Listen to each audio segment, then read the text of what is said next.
Chapter 6. So then what happened? Miss Dobbins asked. It was a few days after the firehouse visit, and Lizzie was at Caring Paws. She hated to leave Cody, but she didn't want to miss another Saturday of volunteering at the animal shelter.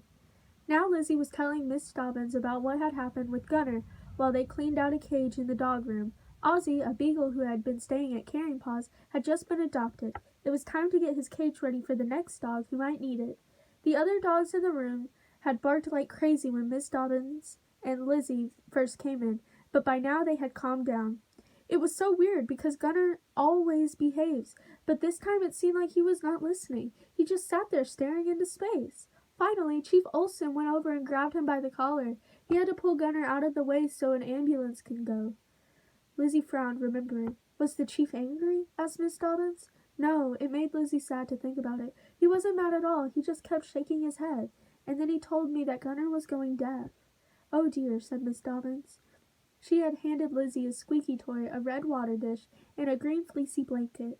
They would all have to be washed for the next dog. That's too bad, but lots of dogs lose at least some of their hearing as they age. It's not too hard to teach them hand signals for things like sit and come. That's cool, Lizzie said. And Gunnar's so smart, I bet he could learn those really fast. Now Miss Dobbins was sloshing soapy water from a bucket onto the cage's cement floor. Although, she said thoughtfully, I suppose that might not be enough for a firehouse dog. Lizzie sighed. You're right, that's the problem. Chief Olson said that it just wasn't safe anymore for Gunnar to roam all over the firehouse. He's going to have to stay in the office from now on, or at home. She knew her dad and the other firefighters would really miss having Gunnar around. They liked to brush him or play tug with him, or slip him treats from the fridge. Did you know that some Dalmatians are born deaf? Miss Dobbins asked. She reached out a hand for the mop that Lizzie was holding. Lizzie handed it over. Really? This was an interesting new dog fact. Miss Dobbins nodded. Some people think it has something to do with their white coloring. White animals often have hearing problems, especially those with blue eyes. Remember that white cat we had in here for a long time? Daisy? She was a little deaf. Lizzie could picture Daisy, a big cat with a rumbly purr and a long white coat. She had one blue eye and one green one. So do you think Gunnar is deaf because he is a Dalmatian? Miss Dobbins shook her head. No, in his case it's probably just that he's getting older.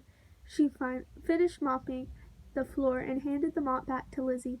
There, all done. She brushed off her hands. So how's that little Cody doing? Better, Lizzie reported. He seems to understand what I mean by quiet, even if he doesn't always obey. But he's still pretty wild. The worst part is how he pulls on the leash when you walk him. It's driving us all crazy.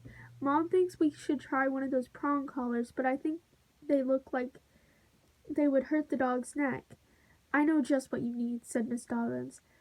Have you met our newest shelter dog, Roscoe? Not yet, said Lizzie. I've heard about him. He's a big Rottweiler, right?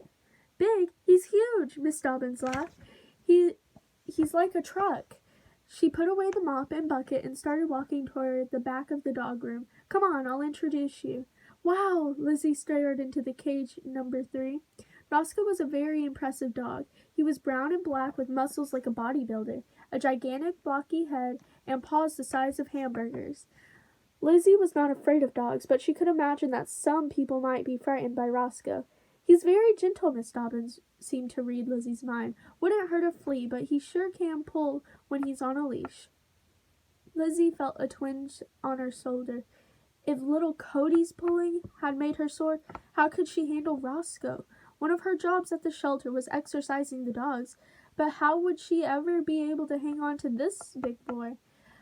That's why we use one of these, Miss Dobbins said, showing Lizzie a tangle of red nylon webbing that was clipped to the front of Roscoe's cage. It's a head halter. She opened Roscoe's cage door and stepped inside. It goes over his nose and you clip the leash just under its jaw. She demonstrated as she was talking. Now you can just walk him easily. It works by putting just a little bit of pressure on his nose, which is very sensitive. Even a little tug on the leash will remind him not to pull. Roscoe pawed at the halter. It's a little itchy, Miss Dobbins explained as she came out of the cage with Roscoe on the leash, but it doesn't hurt him or anything. He'll get used to it soon. She handed the leash to Lizzie. Go ahead, take him outside. You'll see how it works. Lizzie gave Roscoe a pat. Hello, Roscoe, she said. I'm Lizzie. Want to go for a walk?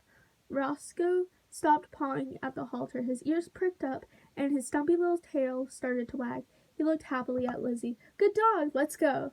Lizzie led him toward the back door and opened it into the exercise yard. It was amazing. Roscoe didn't pull at all, and when Lizzie wanted him to stop sniffing at a certain patch of grass, all she had to do was give the leash a tiny tug, just as Miss Dobbins had said. The head harness was like magic. Do you happen to have one of those things in Cody's size? Lizzie asked Miss Dobbins when she had finished walking Roscoe. Lizzie's mom would be arriving any minute to drive her home, where Cody was probably due for a walk himself. I had a feeling you'd ask that, Miss Dobbins.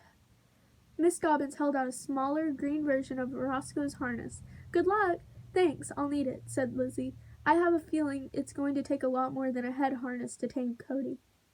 Miss Dobbins nodded. You know what would be best for him? To be adopted by someone who also owns an older, calmer dog. I think your wild Cody needs a role model. Lizzie remembered Maria's mom saying the same thing about how a dog like Simba would be a good influence on Cody. But Simba was a working dog. He didn't have the time to teach a young pup how to act.